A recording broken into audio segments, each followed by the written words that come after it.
Welcome back to Hunting the Haunted here on the Paranormal Network. Here we discuss and dissect famous, infamous, and not so well-known cases of paranormal activity, ranging from hauntings to alien abductions and Bigfoot sightings. I'm your co-host Jason Hewlett, and this week we're diving into a case file from religious demonologist Ralph Sarchie called the Incubus Attack.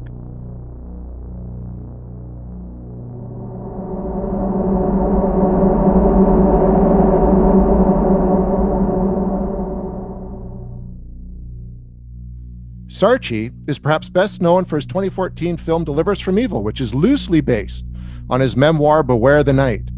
The story of the Incubus Attack is detailed in chapters 5 and 6 of the book and involves the Mackenzie family. Instead of us discussing it amongst ourselves, we're lucky to have the man himself here to dissect it with us. Welcome, Ralph. Hey, Jason. Thanks for having me on. Well, thanks for coming back and talking about this case. It was after we last spoke, I thought it would be good to bring you in. You have so many interesting stories to discuss, but this one really stuck out to me, partly because of kind of where you'd heard about it from the show Sightings, and then because there's Ed and Lorraine Warren were also, of course, involved in some capacity as well. So why don't we kick it off? You did hear about the case of the Mackenzie family from the TV show Sightings, am I right? Yeah, that's correct. What was it about the case and the family that kind of compelled you to want to help? I knew what they were dealing with. And I looked at a bunch of frightened women. This case, actually, there were 5 women in the house, and the woman's boyfriend actually moved in because of the things that were going on. So there was 6 people, and then other people, like family, that were on the the perimeters that actually were involved and had phenomenon happening surrounding them. And my heart went out to these folks because of how frightened they were. And really, they had no idea what was going on and what was happening to them and what was causing it. And from there, how did you connect with the family itself and kind of learn the backstory of what was going on? So I had reached out to Ed Warren. We spoke on the phone quite often, and I told him, I said, "Hey Ed, I saw this show on Sightings, and this is definitely a demonic activity case." And I said to Ed, "Why don't you call Sightings?" He says, "I don't solicit case, Ralph." And that he sort of taught me. That was a teaching moment for me, where he cautioned me on soliciting cases. Basically because we don't know when we're being set up, so we could be set up by the demonic to enter a case, which would create problems for us. So it was a very important thing that Ed had directed me in the right direction when it comes to cases and handling cases, because I never solicited a case. Due to Ed's guidance on that. And from there, how did you connect with the family itself and kind of learn the backstory of what was going on? Well, it was actually a few weeks later that I was again speaking to Ed, and he said, "Hey Ralph, we're going to this case. It was on Sightings." And I said, "Ed, that was the case that I was referring to." And he says, "Oh, then you should come on the case with me." So Ralph, you learned that a Satanist had previously owned the house and had attracted evil spirits to it through rituals. How did you kind of come about that information? Well, there was a detective that was actually involved in investigating and arresting the previous occupant, which was the father. And somehow, I don't know if it was the family that had called the police at one particular point, or they got word, this detective, somehow they touched bases, and the detective was able to tell the woman about the previous occupants and what took place, in that house. And now this of course is based strictly on what you learned from the police. So if true, that would explain exactly what's going on in the home. Am I correct? Well, we'd have a pretty good indication on, why this situation had come about for this particular family. In the book, you mentioned how on the way to home, which was in Washington, there's a big storm raging on that kind of had some significance, which is interesting because we have a storm raging on around you right now as you and I are kind of talking. Can you explain how that works? Yeah. No. It just so happened to be the day that we were supposed to investigate the case. And, I'm always in the eye of the storm, it seems, even when the sun's out, so, you run with it and you live life, So you see in a lot of movies, they talk about how sometimes, the evil influence will try to prevent people from getting there to help out or anything like that. You figure it was just a coincidence, this storm. And I don't see the devil under every rock.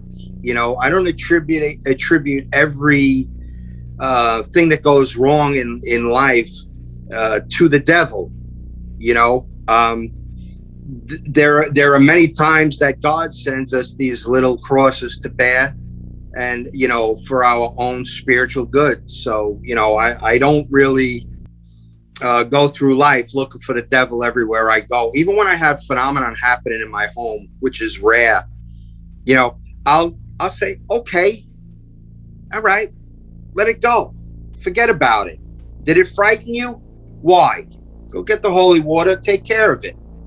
I don't give the devil as much power as he wants or deserves. You experienced and documented, as did the family, some pretty harrowing encounters with the supernatural here. These include hearing the late father's voice on the phone, sounds of a baby crying, and even physical attacks on the mothers and daughters. Most shocking, at least to me, was kind of an actual physical manifestation of a demon that masturbated in front of the girls. Like that's wild stuff. Is that common in an experience like this? Well, the mimicking of the voice, the awful sound of a baby crying in torment, those are pretty consistent with many cases.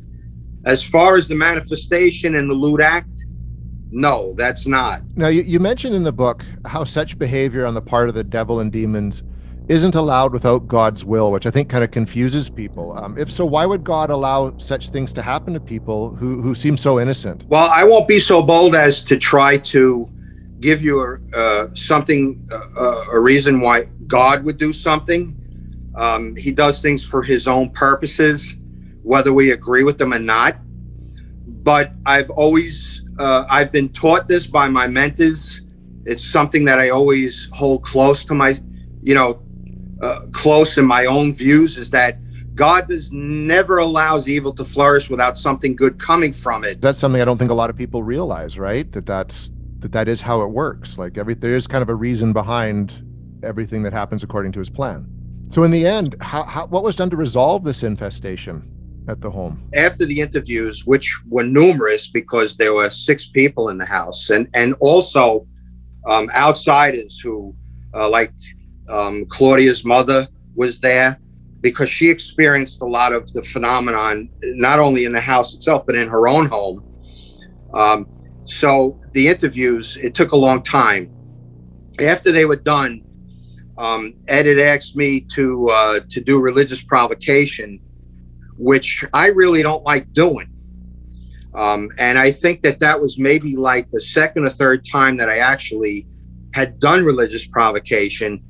But Ed was the boss, and I was there as Ed's investigator. So that's what I did. I did the religious provocation in a dark house, no less. Ed always liked to do things in the dark, and I wasn't too happy about that, but I did it.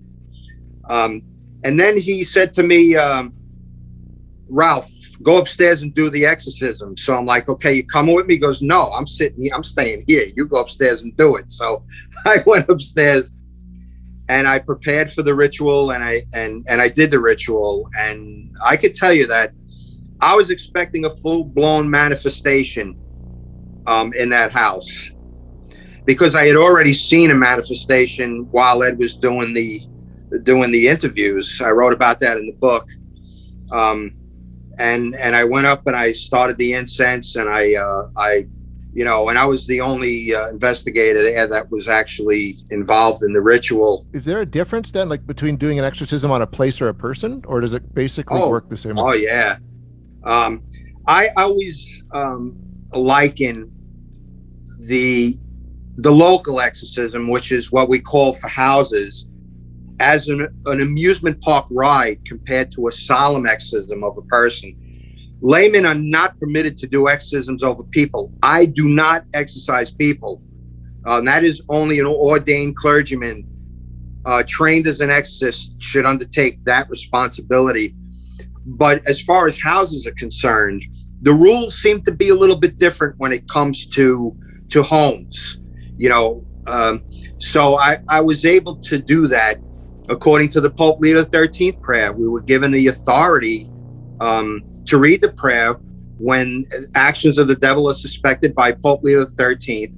And also Jesus Christ himself, in scripture tells us that we have authority if we're deserving enough over the demonic using his name. Given your experience and what you kind of talked about here, what would you say to people who find that something like this is going on in their home? What kind of advice would you give? Well, I would contact the priest, go to your local parish or your local ordinary and request, the diocesan exorcist.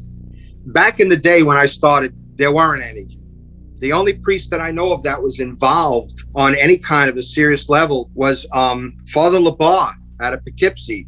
He was a psychiatrist who was working with people who had come out of the cults. But now things are a little different. The mainstream Catholic Church has they're teaching courses out in the Vatican.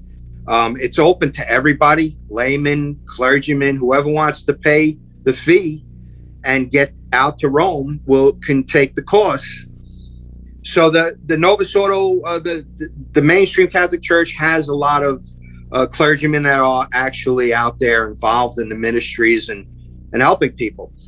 That would be the best way to do that. But you can't always be 100% guaranteed that you'll run into a priest that'll be able to help you or have the knowledge or the spirituality to do it. Ralph, thank you so much for joining us on this episode to talk about this very interesting case. Thanks for having me. The experience. It's fascinating. Thank you so much. We'll be back with another investigation next month. Until then, thank you for watching our show. Please give us a like, leave a comment, and hit the bell to receive updates on all our great content. We're an independent company and appreciate your support. Until then, stay spooky.